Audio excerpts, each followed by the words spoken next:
ఐపీఎల్లో కేకేఆర్ విజయంలో గౌతమ్ గంభీర్ కృషి అమోఘం. అటు బౌలింగ్, ఫీల్డింగ్ లో జట్టును ముందుండి నడిపించాడు. తన వ్యూహాలను ఎప్పటికప్పుడు అమలు చేస్తూ మ్యాచ్ కు కొత్త ఎత్తులు వేశాడు. ప్రత్యర్థులకు చుక్కలు చూపించేలా ప్రణాళికలు రచించాడు. దీంతో గౌతమ్ పేరు దేశవ్యాప్తంగా మారుమోగిపోతోంది. ఇండియా క్రికెట్ టీం కోచ్ రేసులో ముందు వరుసలో ఉన్నాడు. విదేశీ కోచ్లకు ఉన్నంత ప్రాధాన్యత స్వదేశీ కోచ్లకు ఉండదన్న అభిప్రాయం ఇటీవల చెరిగిపోయింది. వరుసగా భారత మాజీ క్రికెటర్లే కోచ్లుగా మారుతున్నారు. అదే కోవలో రాహుల్ ద్రావిడ్ వారసత్వం గంభీర్కే దక్కుతుందని భావిస్తున్నారు. భారత క్రికెట్ టీం కోచ్ గా గౌతమ్ గంభీర్ ని నియమించాలన్న డిమాండ్ పెరిగిపోయింది. Kolkata Knight Riders IPL title గెలిచిన తర్వాత సోషల్ మీడియాలో ఈ డిమాండ్ మారుమోగిపోతోంది. ఇప్పటిదాకా రేస్లో VVS Laxman, Ashish Nehra, Ricky Ponting, Justin Langer, Stephen Fleming, Kumar Sangakkara వంటి పేర్లు రేస్లో వినిపించాయి. అయితే రాహుల్ ద్రావిడ్ వారసత్వాన్ని మరో ఇండియన్ కే అప్పగించాలన్నది బీసీసీఐ ఉద్దేశంగా కనిపిస్తోంది. గతేడాది 7వ స్థానంలో నిలిచిన కోల్కతా నైట్ రైడర్స్ ఈసారి ఐపీఎల్ విజేతగా నిలవడం వెనుక మెంటర్ గా గంభీర్ వ్యూహాలు ఫలించటమే కారణమన్న అభిప్రాయం వ్యక్తమవుతోంది. బీసీసీఐ కూడా ఇదే అభిప్రాయంతో ఉన్నట్టు ప్రచారం సాగుతోంది. టీ20 వరల్డ్ కప్ తో టీమిండియా ప్రధాన కోచ్ పదవి నుంచి రాహుల్ ద్రావిడ్ తప్పుకోనున్నాడు.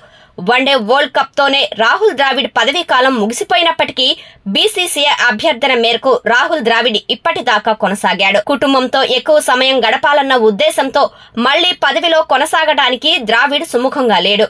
దీంతో కొత్త కోచ్ కోసం బీసీసీఐ వేట మొదలుపెట్టింది.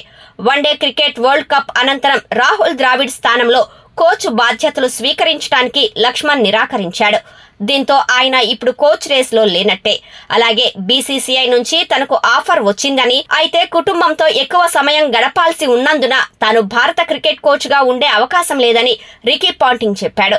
కుమార సంగార్కర్ కూడా తాను రేస్ లో లేనని చెప్పాడు. బీసీసీఐ సెక్రటరీ జైషా కూడా ఆస్ట్రేలియన్లను కోచ్ పదవికి సంప్రదించామన్న ప్రచారాన్ని తోసిపుచ్చారు.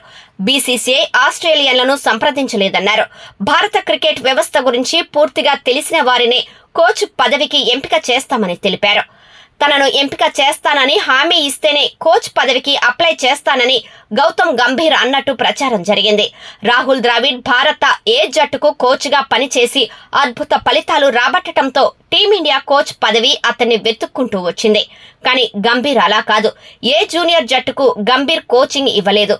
అయినా ఆయన పేరు రేసులో ముందు వరుసలో ఉంది. గతంలో టీమిండియా ఓపెనర్ గా ఉన్న రికార్డులు, ఐపీఎల్ రికార్డులు, కోల్కతా నైట్ రైడర్స్ మునిగిపోతున్న నావలా ఉన్న సమయంలో ఆ జట్టు పగ్గాలు చేపట్టి 2 సార్లు ఛాంపియన్ గా నిలపటం, ఇప్పుడు మెంటర్ గాను అద్భుతాలు సృష్టించటం వంటివి గంభీర్ పేరు ప్రముఖంగా వినిపించేలా చేస్తున్నాయి. క్రికెట్ అనేది సమిష్టిగా ఆడే గేమ్ అని ఏ ఒక్కరికో విజయం, క్రెడిట్ ఇవ్వడం జరగదన్నది గంభీర్ అభిప్రాయం. 2011 వరల్డ్ కప్ గెలిచిన భారత జట్టులో గంభీర్ సభ్యుడు. అయితే ఆ ఘన విజయం, క్రెడిట్ మొత్తం ధోనీ, కోహ్లీ ఖాతాలోకి చేరింది. గంభీర్ పలుమార్లు ఈ విషయాన్ని తప్పుపట్టాడు. ఫైనల్లో శ్రీలంకపై గంభీర్ 97 పరుగులు చేశాడు. కానీ ఆ పరుగుల గురించి ఎవ్వరూ మాట్లాడలేదు. విజయంలో అందరికీ సమాన ప్రాధాన్యత ఇవ్వాలన్నారు గౌతమ్ గంభీర్. ఇకపోతే ఒకవేళ గౌతమ్ గంభీర్ భారత క్రికెట్ జట్టు ప్రధాన కోచ్ అయితే కోహ్లీ పరిస్థితి ఏంటి అనే ప్రశ్న తలెత్తుతుంది. అయితే వీరి మధ్య అండర్స్టాండింగ్ అంతగా లేదన్నది జగమెరిగిన రహస్యమే. కోహ్లీ ఎంతగా రాణిస్తున్నా ఏదో ఒక రకంగా అతనిపై రకరకాల కామెంట్స్ చేస్తూ ఉంటాడు గంభీర్. వాటన్నిటికీ తనదైన శైలిలో బ్యాట్ తోనే సమాధానం ఇస్తూ ఉంటాడు విరాట్. ఒకానొక సందర్భంలో గ్రౌండ్ లోనే వీరి మధ్య జరిగిన సంఘటనను చూశాం. విరాట్ కోహ్లీ రన్ మిషన్ గా ఎంత రాణిస్తున్నా కూడా ఏదో రకంగా అతని పర్ఫార్మెన్స్ పై వ్యాఖ్యలు చేస్తూనే ఉన్నాడు గంభీర్. మరి ఇలాంటి సందర్భంలో టీమిండియా హెడ్ కోచ్ గా గౌతమ్ గంభీర్ వస్తే విరాట్ కోహ్లీ పరిస్థితి ఎలా ఉంటుంది అనేది క్రీడాభిమానుల నుంచి వస్తున్న ప్రశ్న. ఏది ఏమైనా కూడా ఈ ఇద్దరు దిగ్గజాలు భారత జట్టు ప్రయోజనాల కోసం కలిసి పనిచేస్తే బాగుంటుంది అనేది సగటు భారతీయుడి ఆకాంక్ష.